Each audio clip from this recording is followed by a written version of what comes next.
What is up? What is up, guys? Welcome to the Sovereign Life podcast. This is the first podcast of 2025. So exciting, very exciting, guys. Today, since it is the beginning of 2025, I wanted to hop on here and talk about setting goals, guys. Um, I've been diving very deeply into this just because of the new year, and it always helps to do some research and keep some things fresh on your mind. But the way that I set goals this year was drastically different from how I have any other year. And mainly because obviously I'm around the Grants down here. Um, and so I'm around a family that's really, really goal oriented, right? So they just look at things a little bit differently, and it's super cool because normally what I do is January comes around, or even the end of December, I try to be a little bit proactive with it, but then I get in my journal and I start writing goals, right? And it's like, I write 10 or 15 goals or whatever. The interesting thing about that is that, like, I try to write my goals every single day when I journal, right? And normally that keeps me on track and keeps me to like course correct and stuff. But then what happens is a few months goes by and I look back at my goals and I'm like, man, why did I even like write this goal? You know what I mean? Like there's not even a reason as to why I wrote that particular goal, and it's not pertaining to like anything that I want to achieve. Like it was just something that I wrote. So a lot of the time what I do is I end up course correcting and like changing my goals, or like, you know, and it's just interesting. So basically what we did this year is, and I've got mine right here. So basically with this there are two pillars, right? And you can see the pillars here and here. Um, in here, each pillar represents two goals that are kind of intertwined with each other, right? And so we look at it as physical, spiritual, financial, and moral. Moral being more like service. Um, so if you see here at the bottom of this pillar is spiritual, at the top is, what is that? Physical, then moral and financial, right? So with this, what's interesting though is we set lifetime goals, right? So you look at whatever it is, like physical, and you look at what is the thing that I want to achieve throughout my entire life, right? And that's the first thing you write down. Then after that, it's what's the thing that I want to achieve in 2025 that helps me work towards that bigger goal. And then you do four smaller goals that help you work towards that 2025 goal. So you basically kind of set like habits um, to support your goals, which is really cool. And I've done this year after year where like I try to set habits that are like in line with my goals so that they end up adding to that. Um, so it is really cool, but it just ultimately breaks it down into small daily actionable items that you can use to move towards your goals, right? Whereas most people will write a goal to make 1 million in a year and they don't actually break it down, and they have nothing that they can implement into their daily life to get to the point where they make that million and they look back at the end of the year and are like, wow, I did it, right? Most people, it's like you set these crazy ambitious goals, but the problem is that you don't know how to implement it on a day-to-day basis, right? So like if your goal is to make $1 million a year, right, then it's like, okay, let's break that down even further. Well, for one, let's add to it, right? So your goal may be to make $1 million this year, right? But the lifetime goal should be to have financial abundance and be able to support and provide for your family, right? And maybe that's a lifetime goal. And then you work backwards to what are the daily actionable items that will help me make $1 million, right? Which is like, I don't know, maybe show up to work. I don't know, that's a good one. But um, or test ads, or launch like a new ad campaign, or something that will help your business get to that point where you're doing $1 million per year, and then it's something that you do consistently over an entire year. Now, a lot of the time what you'll find when setting goals and stuff like this is it's not linear. So like, say if you're going to launch an ad campaign or whatever it is, right? It's like you show up that first day and a lot of the time it's just a massive failure. And then you just kind of beat your head against these walls for months and months and months and months. And what I've found is a lot of the time by the end of the year or middle to end of the year, that's where you start to figure things out. And the crazy part about that is then you have exponential growth, and that's where it all starts to make sense, and you start to like how do I even say it? You start to make so much, right? Or you start to make so much progress that it makes the first few months of doing nothing or testing basically feel irrelevant, right? And so a lot of the progress is on the back end of the year, right? Whereas most people, they set out and, if it's going to the gym, right?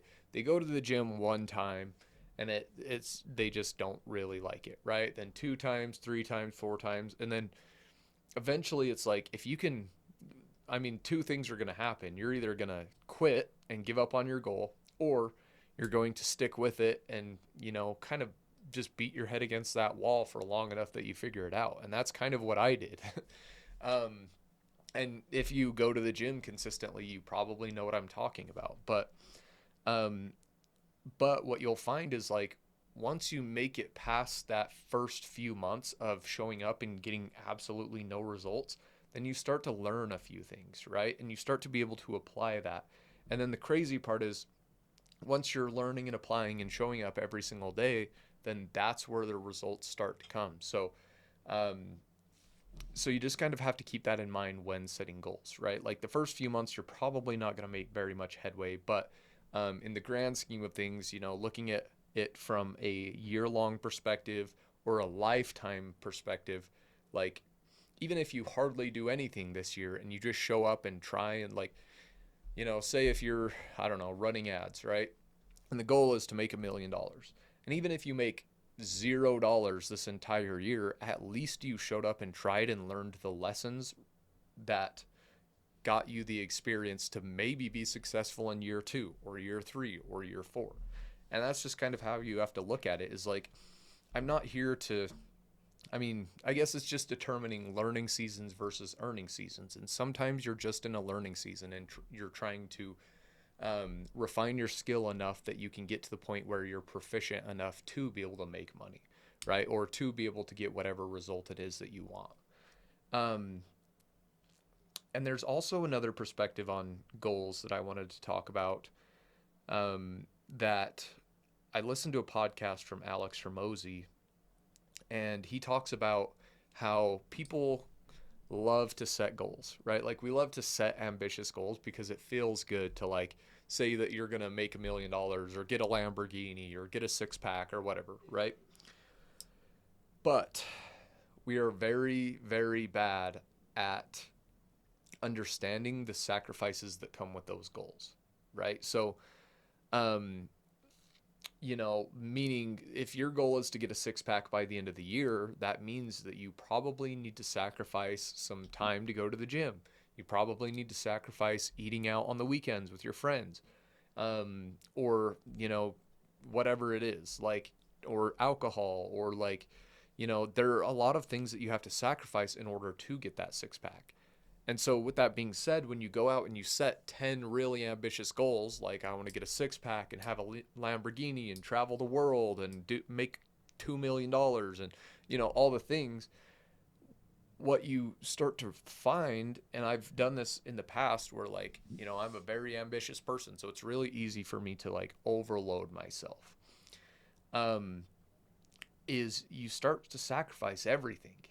And you can't just sacrifice everything because like the problem with that is then you end up just hating your life, and yes, it is good. Like it will feel good to have a six pack and make millions of dollars and drive a Lamborghini. But at the same time, there has to be some sort of balance, right? Like you can't just give up everything to hopefully reach for or be able to pursue your goals. So with that being said, I think one of the most powerful things you can do in setting goals is just understand that there's something that you're going to have to sacrifice, right? Like you can't eat donuts every day and still have a six pack. You can't not show up to work and still make $1 million. So, with that being said, one thing, and I haven't done this yet, but I want to take it a little bit farther, is with this, with my goals that I set this year, I want to sit down and write the things that I'm willing to sacrifice to get to that goal.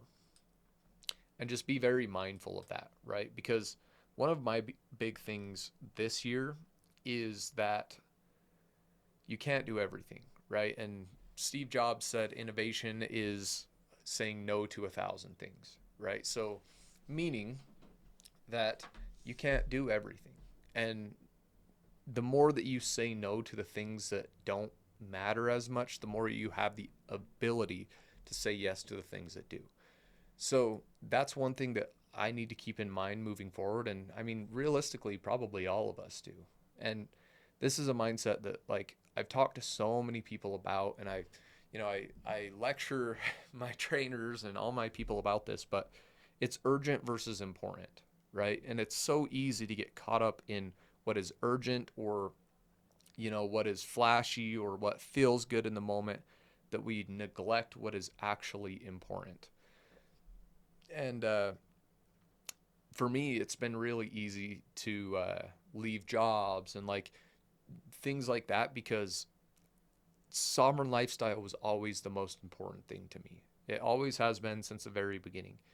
With that being said, I've had to work 9 to 5s to support it. I've had to do what I can do whatever I can, or had to do to get by in order to support this dream.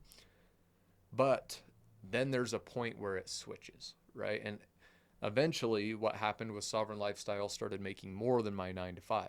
And at that point, it was like, well, why am I wasting my time at a 9 to 5? And you just have to be able to switch really quickly. Whereas most people, this is where most people fail in entrepreneurship, is they spread themselves way, way, way too thin. And it's the same thing with like having multiple companies and things like that. But so then they're trying to balance their 9 to 5 and their side, quote unquote, side hustle. And it just ends up not working for them long term. So there needs to be a point where you jump to doing what you love to do, right? And for me, in my head, it was like my sovereign lifestyle was always my main thing, right? I would work 9 to 5s and I would do things to get money, and I knew that that was just to supplement sovereign lifestyle. It was never the main thing. Like, no matter what it was, I worked in finance and sales, a whole bunch of different jobs and stuff, but I knew that that wasn't what I wanted to do long term. So when sovereign lifestyle started making money and being able, like, I was able to pay my bills and stuff off of it, then it was really easy for me to switch. But I think so many people just get so caught up in the fact that, like, they want to do everything, or they want to make all the money, right? Like, they don't want to sacrifice at all. So they end up sacrificing their dreams because they can't sacrifice a little bit of money short term, right? Because, like, it is scary to quit a 9 to 5, right? Like, that's thousands of dollars not coming in anymore every month. And so there's a point where you just have to flip that switch and be like, okay, I'm not working this job anymore. I'm not allocating any more time to this, and I'm going to go do what I actually care about, and I'm going to be in 24/7 and make it happen no matter what, right? And that was the thing that switched for me. And since then, Sovereign Lifestyle has grown 10x, and we have another goal to grow 10x in the next 3 months. So, with that being said, guys, you have to be willing to sacrifice for your goals. It's urgent versus important. And I mean, you could even write a list of things and take a paper, a blank piece of paper, put it down, put a line down it, and write urgent on one side and important on the other side, right? And then all you have to do is think of, like, okay, what is urgent? Well, I need my rent paid. I need my car payment, gas, food, right? All those things.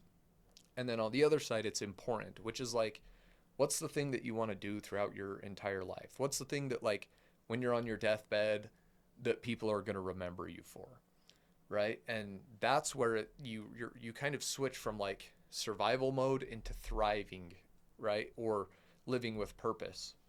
And when you're able to do that, right? For me, it was fitness. So sovereign lifestyle, right?